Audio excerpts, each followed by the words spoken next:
Welcome back to IGN Live at E3. I'm here with Daniel from the IGN Japan office. You may not even know we have an office in Japan, but Daniel can prove it because he goes to work there every day. I do. And we're here with Ash from Square Enix. Hey, how you doing? Great. We're talking about the new big expansion for Final Fantasy XIV, Stormblood. That's right. Yeah, so Stormblood, it's coming out June 20th, next Tuesday. Early access actually starts tonight or Friday morning at 2 a.m. Pacific. We're super excited. That's so soon. Yeah, it's really soon, really soon. We've been getting great reception of it at the E3 hall here. We have people battling Susano. Yeah. I swung by the booth and I joined a team of the other guys that all come prepared, that all come together in a team, and I was the only one who came in and just let the whole team down. What job did you play? I was a Dragoon. Okay. Yeah, okay. we lost pretty bad. Oh, well, I'm sure sorry. it's all You on know, me. it's the first time the Primal's been available, so it's not your fault. It's not your fault. Got you. So tell us, we're going to a new location in Stormblood, is that right? Many new locations. Okay. But yeah, basically, so Stormblood is going to take that main story quest from Final Fantasy XIV and take it finally to Alamigo, where we've been talking about for a while now. Liberating Alamigo from the Garlean Empire. We'll also be going to the Far East, to the continent of Othard, where you'll be able to finally go to Doma, where there's been a couple characters that have come over from that side during the Heavensward expansion, Yugiri and Kusetsu.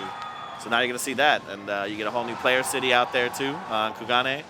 Yeah, we're really excited. Especially, I mean, the one thing I'm going to say, I have to always say when I talk about Final Fantasy XIV is that if you've played any other mainline Final Fantasy games, Final Fantasy XIV is kind of like a hidden gem because it's an online version of an epic Final Fantasy like story that never ends.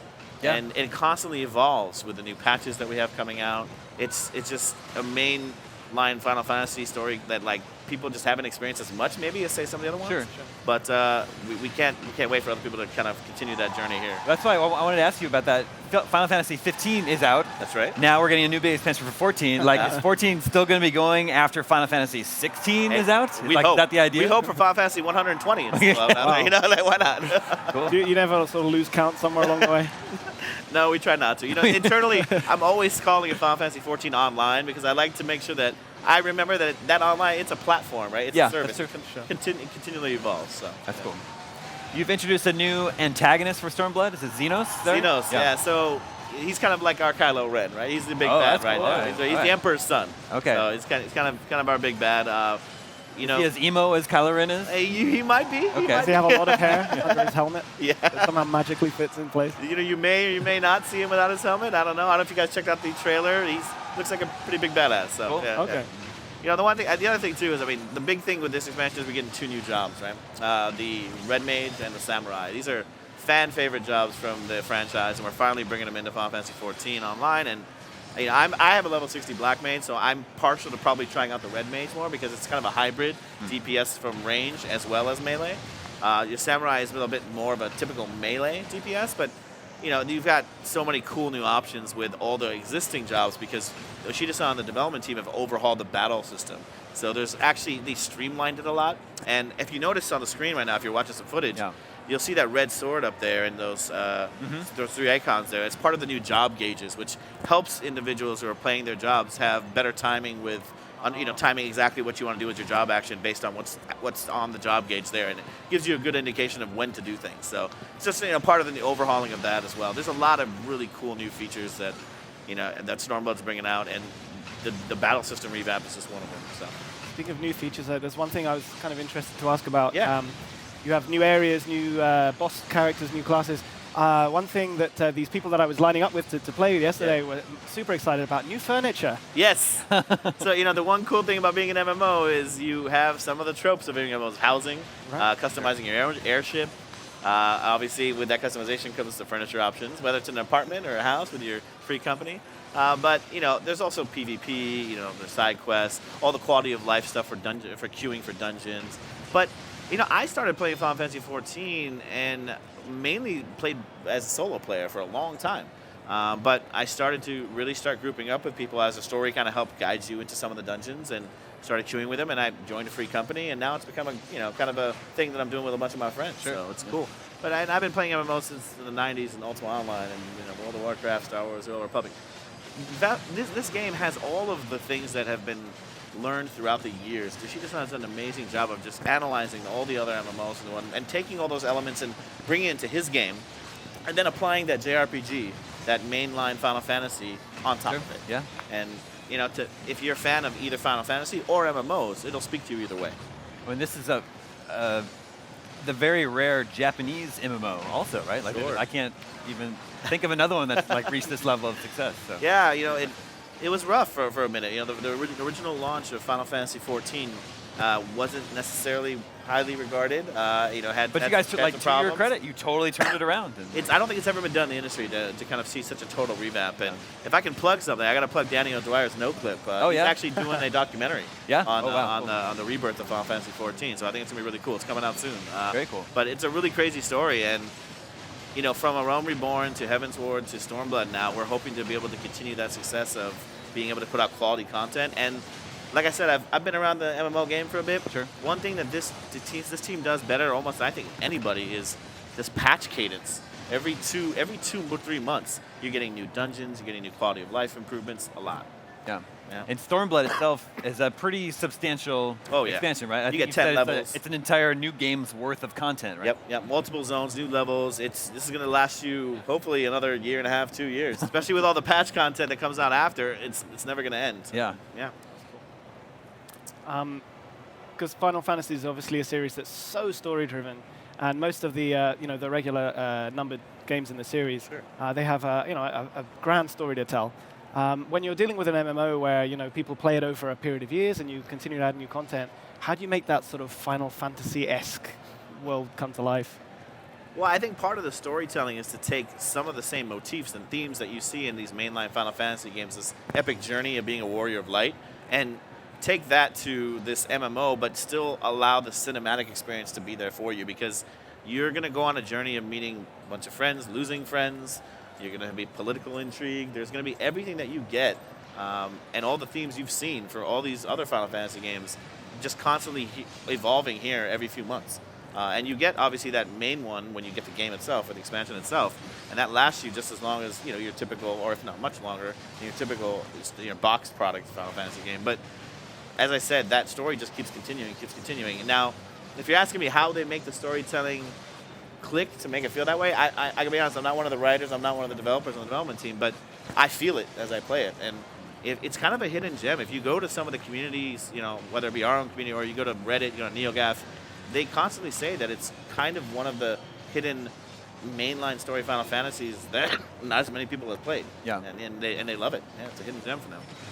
Is it true that in Stormblood you're either tweaking or even removing some of the skills that weren't as effective as you'd hoped or weren't as popular? That's part of the battle system revamp, so making it more streamlined and just making it more efficient. There's also, what they've done is taken some shared job actions across tanks, melee, range, DPS, heals, and kind of group them together as well, so you're not as isolated if you're playing one of the jobs versus the other, and you actually now have shared jobs, across those roles, so you can play them and not feel like you're being left out by playing one of the type of a job than the other. So that's, there's just this, it's a second expansion, right? So they've taken a lot of feedback, and we constantly take that feedback and bring it out to hopefully give them in our community what they've been clamoring for a while. Cool. Yeah. Well, fans aren't going to have to wait too long. Nope. Stormblood is out, what is it, Tuesday? June 20th, and like I said, early access tomorrow, 2 a.m. So if you don't need to go to sleep tonight. No, I'm not going to be sleeping very much, no. All you have to do is pre-order, and you can continue to, even if you pre-order over the weekend, you can still jump into early access as well. Cool. So, Ash, thank you so much for coming by the show. Thank you. We're actually, don't go away. We're going to toss you to some exclusive boss footage for Final Fantasy XIV Stormblood right here.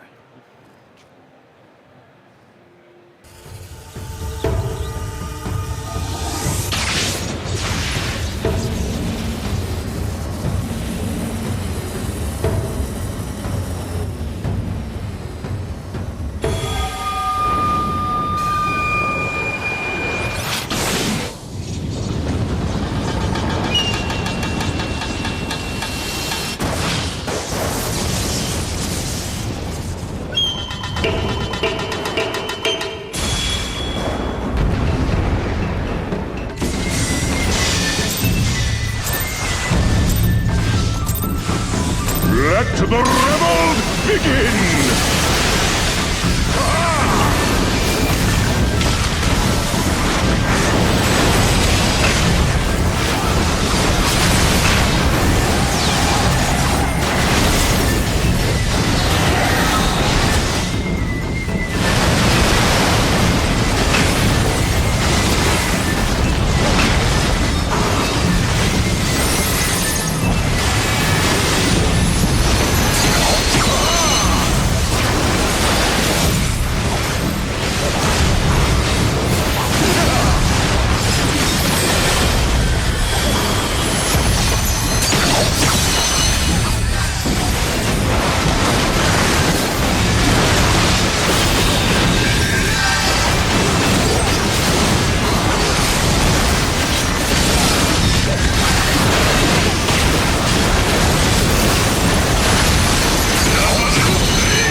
chaos!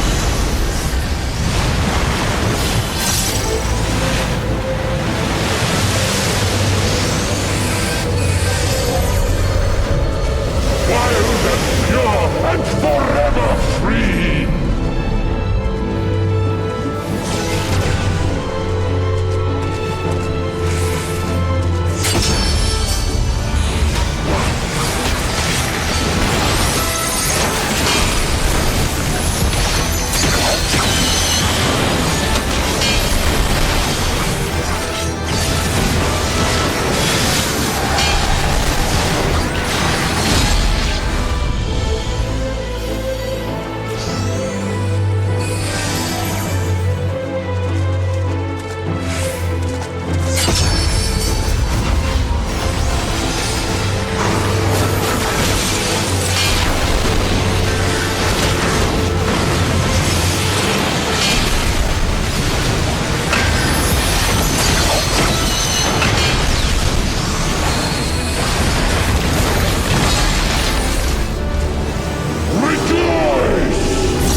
Resilient souls, I salute you!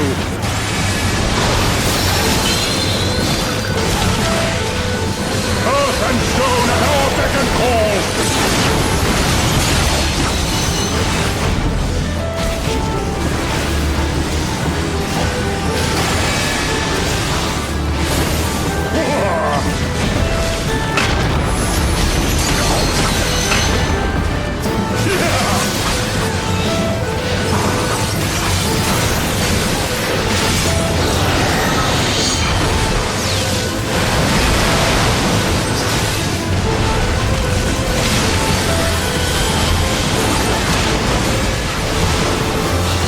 The seas part for we alone!